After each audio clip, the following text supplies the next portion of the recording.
ఓం సమర్థ సద్గురు సాయినాథ్ మహారాజ్కి జై. ఓం సాయిరామ్. మన బాబా కుటుంబ సభ్యులందరికీ నమస్తే అండి. మీ అందరిపైన షిరిడి సాయినాథ్ ఆశీస్సులు ఉండాలని, మీరు ఎప్పుడూ సంతోషంగా ఆనందంగా ఉండాలని మనస్ఫూర్తిగా బాబా గారిని కోరుకుంటున్నానండి. ఫ్రెండ్స్, బాబా గారు అంటే ఇష్టమున్న ప్రతి ఒక్కరూ కూడా బాబా గారి కోసం ఒక చిన్న లైక్ ఇవ్వండి. అలాగే మీరు ఇప్పటి వరకు ఎక్కడెక్కడో జ్యోతిష్యం చెప్పించుకుని ఎటువంటి ఫలితం లేక ఇబ్బంది పడి ఉంటే గనక ఒక్కసారి ఈ గురువు గారిని కాంటాక్ట్ అవ్వండి. ఎందుకంటే ఈ గురువు గారు అంజన వేసి ఏ సమస్యకైనా సరే 24 గంటల్లో పరిష్కారం అందిస్తారండి. శ్రీ షిరిడి సాయిబాబా ఆశీస్సులతోటి గురూజీ సుబ్రహ్మణ్యం రాజు గారు జ్యోతిష్యం చెప్తారు.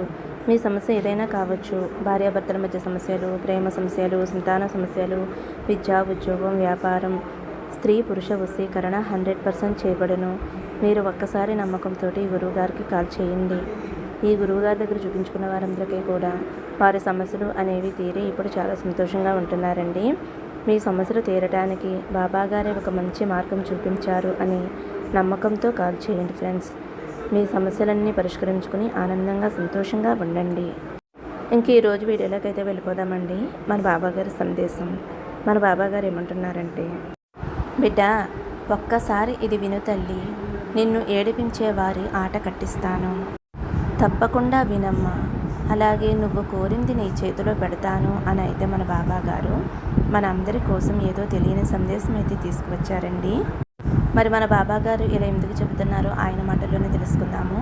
ఫ్రెండ్స్, మీరైతే తమ్ముళ్ళు చూస్తారు కదండి, 2 నెంబర్స్ ఉన్నాయి కదా.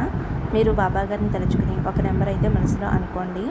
ముందుగా అయితే ఫస్ట్ నెంబర్ తాకిన వారి గురించి అయితే మన బాబా గారు ఈ విధంగా చెప్తున్నారండి. తల్లి, నువ్వు ఎంత నిజాయితీగా ఉన్నావో నాకు తెలుసు. ఎంత అనుకూలంగా ఉన్నావో నాకు తెలుసు. ఎవరిని బాధ పెట్టకుండా, ఎవరి జోలికి వెళ్లకుండా నీ జీవితం నువ్వు జీవిస్తున్నావు.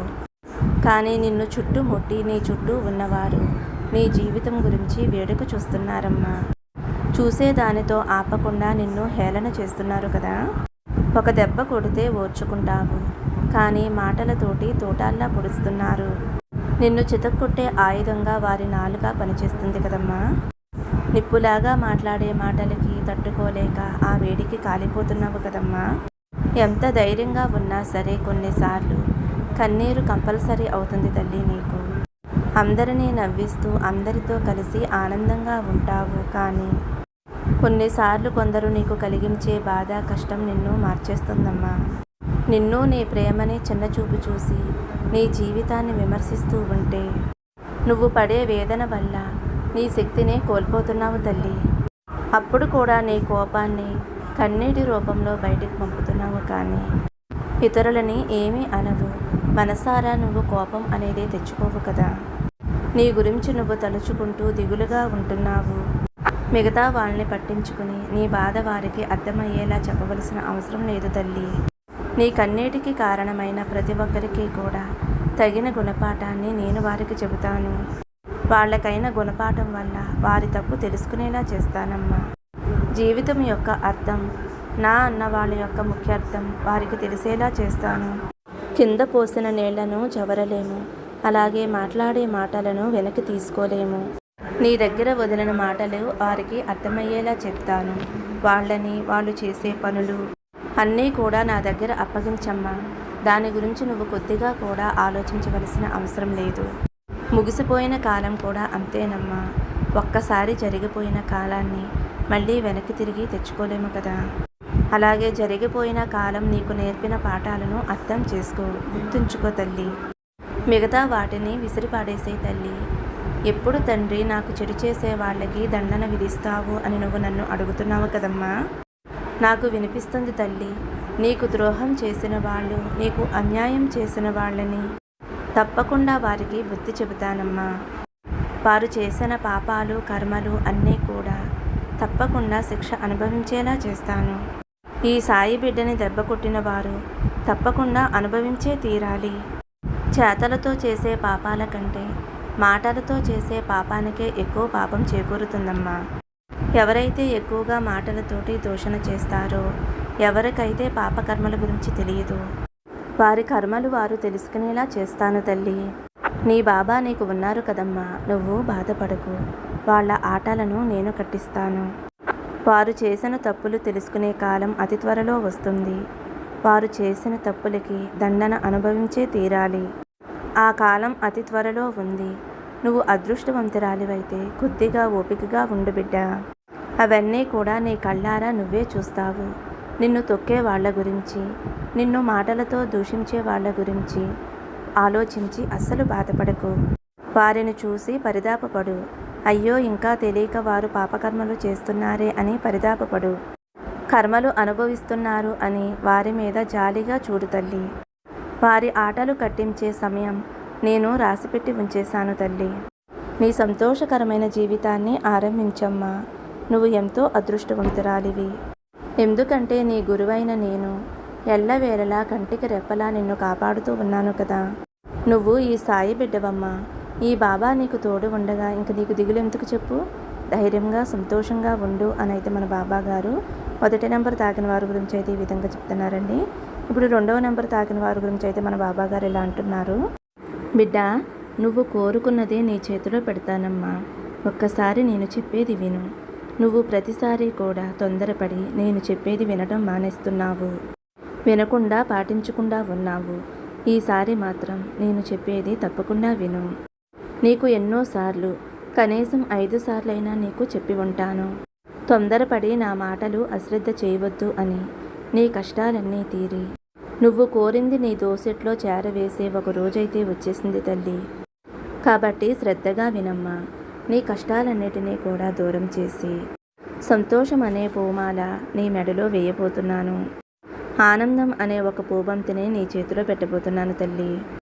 ఇక నీ కష్టాలు తీరినట్లయితే ఇక నువ్వు దేనికైతే ఒగుస్తున్నావో, డబ్బుకి, నీ పిల్లల సంతోషం, నీ పిల్లల చదువు, నీ బిడ్డల పెళ్ళిళ్ళు, ఏదైనా సరే తప్పకుండా నువ్వు కోరుకున్నట్లే జరుగుతుంది. ఇన్ని రోజులు ఏమైంది బాబా?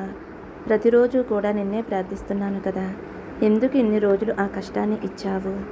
ఇన్ని రోజులు నా కోరిక ఇంకా నెరవేర్చకుండా ఎందుకు ఇలా చేశావు అనే ప్రశ్న నీ మదిలో ఉంది. ఏదైనా సరే సరైన సమయం రావాలి తల్లి. నీ సమయం అనేది వచ్చినప్పుడే ఆ కాలానికి తెలుసు. ఆ కాలం తప్పకుండా సరైన సమయాన్ని నీ దగ్గరికి తీసుకువస్తుంది. నీకు కావలసింది నువ్వు వద్దన్నా నీ చేతిలో పెడుతుంది. నీ చేతిలో పెట్టిన ఆ క్షణం నుంచి నీకు అన్నీ కూడా మంచి కాలంగా మారుతుంది. దానికి ముందు చేరిస్తే ఏం జరుగుతుందో నీకు తెలియకపోవచ్చు, కానీ నీ సాయి తండ్రికి తెలుసు తల్లి. అందుకే ఆలస్యం అవుతుంది, కానీ నీకు రాకూడదు, చేయకూడదు అనేది ఏమీ లేదు. కానీ నీ ఆరాటం అలా ఉంటుంది తల్లి. సరే, ఎప్పుడైనా గుర్తుంచుకో, ఎదురుచూపులోని ఆనందం వచ్చేసిన తరువాత దాని విలువ అనేది తగ్గిపోతుంది. మనం ఒక విషయం కావాలి, ఒక వస్తువు కావాలి అని అనుకున్నప్పుడు దానికోసం ఎంతో ఆరాటంతో ఎదురు చూస్తూ ఉంటాము. కానీ అది ఒక్కసారి నీ చేతిలోకి వస్తే, నీ సొంతం అయినప్పుడు దాని విలువ అనేది తగ్గిపోతుంది. అలా కాకుండా నువ్వు ఎదురు చూపుతోటి ఇంకొంచెం ఆశ పెట్టుకుని దాన్ని నువ్వు దక్కించుకున్నప్పుడు నువ్వు ఎంతో భద్రంగా, జాగ్రత్తగా చూసుకుంటావు. అప్పుడే దాని విలువ అనేది నీకు తెలుస్తుంది. అందుకే ఆలస్యంగా వచ్చేది నిరంతరంగా ఉంటుంది, శాశ్వత సంతోషం ఇస్తుంది అని చెబుతూనే ఉంటాను కదా. అందుకే తల్లి, ఇప్పటి వరకు నువ్వు ఎన్నో ఎత్తుపల్లాలను చూసి ఉంటావు. ఇక మీదట అంతా ఎత్తుకే, దిగటం అనేది ఉండదు. ఏదైనా సరే నీకు చేరే కాలం అనేది వచ్చింది కదా. కాబట్టి ఇక నువ్వు పైకి ఎక్కుతూనే ఉంటావు. నువ్వు ఏది తాకినా అది విజయవంతంగా ముగుస్తుంది. నువ్వు ఏది కోరినా సరే అది నీ వద్దకు వస్తుంది. నువ్వు ఏ పని తలపెట్టినా అది మంచిగా అభివృద్ధి చెందుతుంది. కాబట్టి నీకు మంచి కాలం ఆరంభమైంది తల్లి. ఎన్నో పనులు చేయాలి, ఎన్నో ఆలోచనలు, సంపాదన కోసం నువ్వు ఎన్నో ఆరాటాలు పడుతున్నావు. ఇది చెయ్యాలా, అది చెయ్యాలా అని నువ్వు ఆలోచిస్తూ ఉన్నావు కదా తల్లి. ఏదో ఒకటి చెయ్యి. నీ మనసులో ఏదైతే ఉందో దానిని తప్పకుండా ఆరంభించు. ఎలా అవుతుందో, ఎవరు నాకు సహాయం ఉంటారో అనే ఆలోచన నువ్వు అస్సలు పెట్టుకోవద్దు. ఎందువల్లంటే నీ వ్యతిరేక ఆలోచనలు నీ ఎదుగుదలని ఆపేస్తుందమ్మా. కాబట్టి నువ్వు ఏదైతే చేయాలి అని అనుకుంటున్నావో దానిని నువ్వు ఖచ్చితంగా ప్రారంభించు. నీకు ఎవరు తోడుంటారు అని భయమే వద్దు. ఎవరు తోడున్నా లేకున్నా ఈ సాయి తండ్రి నీకు తోడుగా ఉంటాను. అభివృద్ధి కోసం నువ్వు వేసే అడుగులు ముందు అడుగుగా నేను ఉంటాను. నీ అడుగుకు ముందు నా అడుగు ఉంటుంది తల్లి. నీకున్న అడ్డంకులన్నీ తొలగించి అభివృద్ధి వైపుకి నీకు దారి చూపిస్తాను తల్లి.